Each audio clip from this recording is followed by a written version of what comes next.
As long as I'm fan casting anyway, hashtag Jessica Williams for Daily Show.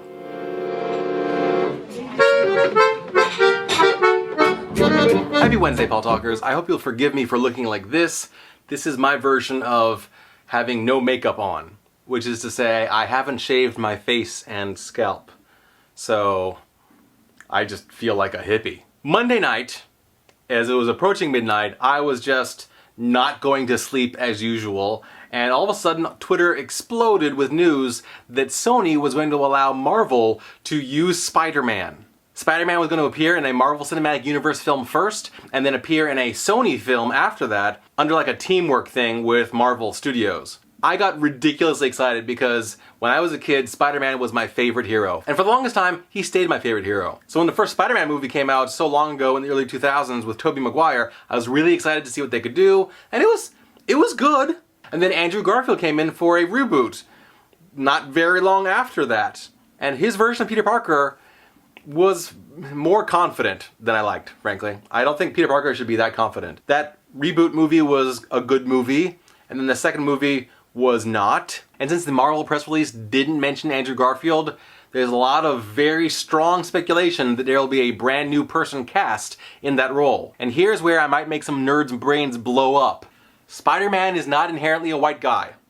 Fight me, nerds! One of the reasons why I liked Spider-Man so much is because I, an Asian American kid, could identify with him. When he put on his mask and he was swinging from building to building throughout New York, you couldn't tell who he was inside that costume. Hell, he could have had a binder on and had breasts. Nobody could tell because it was a completely covering costume. And that was excellent. The identity of Spider-Man was irrelevant to the awesomeness of the superhero of Spider-Man. It was about trying to do your best, having a really good heart, and spider powers-ish. Here are the core components of the Spider-Man story. A kid loses their parents. The kid has to live with their aunt and uncle, one of whom is a really strong parental figure with really great advice and wisdom that they impart upon this kid. And the kid grows up in some part of New York where they are not particularly wealthy. And when this kid gets those spider powers, the first thing they do is try to figure out how to make some money off of that. And then when they go off to make money with their spider powers, they look the other way as a crime happens. And because of that, their strong parental figure that gave them all the great guidance dies. And then that kid decides that that's never going to happen again. That they are always going to make the right decision, the good decision, so that nobody else has to die like their beloved strong parental figure. Ethnicity doesn't come into play in any of that. Gender doesn't come into play in any of that. Heck, even sexual orientation doesn't come into play in any of those core aspects of the Spider-Man origin story. Back when Stan Lee created Spidey, he created the alter ego of Peter Parker specifically to be someone who got beat up in their real life. So that kid was a nerdy, sciencey, skinny kid with glasses. Fast forward to 2015, and skinny, nerdy, white guys with glasses are kind of ruling everything right now. It doesn't make sense to make that the alter ego of Spider-Man anymore. It would make tons more sense for Spider-Man to be some kid of color. It could be a girl, it could be a boy, it could be a gay kid, it could be a trans kid. These are the kids who today are bullied very destructively. Basically, any type of person who is not a straight white guy gets picked on more than straight white guys. Now, there are going to be plenty of nerds who can't look past the fact that there is a story in place. But it's a fiction. Literally everything in a fiction can be changed. There are no restrictions against that because they are fictions. If Marvel and Sony want to stick with the name of Peter Parker just because it's a recognizable name, and it seems like they do from their press release, that's fine. Still doesn't have to be a white guy. Hashtag Donald Glover for Spider-Man. I'd really like a Spider-Gwen movie too.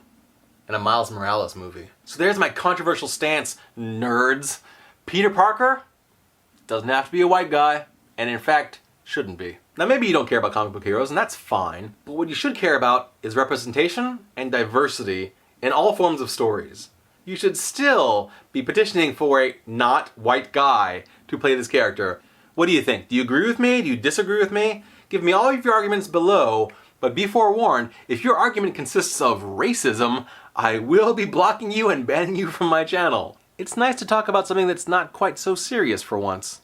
It's been a while since I've done that, I think. In my last video I asked, What is it that makes you go check out another YouTube channel? And one of the responses I got was something along the lines of, well, if I got to actually see a little clip of what they do on that channel, I might check them out. So let's do that now. This is Karen Talks, being very funny, doing impressions in her latest video. I've been working on some impressions. No, thank you. Oh boy, it's your old pal Mickey. Decent at best. Oh boy. Are you done? I'll also link to her in the description below. This is the part where YouTube vloggers tend to tell you to like and subscribe, and I would appreciate it if you did those things, especially if you have not subscribed yet. But actually, it might be better if you share this on Twitter or Facebook or Tumblr, because that might get me to the eyes of more people who don't know who I am. And if I can get up to 5,000 subscribers on this channel, and that would get me into the New York YouTube space, which would be really cool. And now it's the end of the video. As always, thanks for watching, and tomorrow will be even better.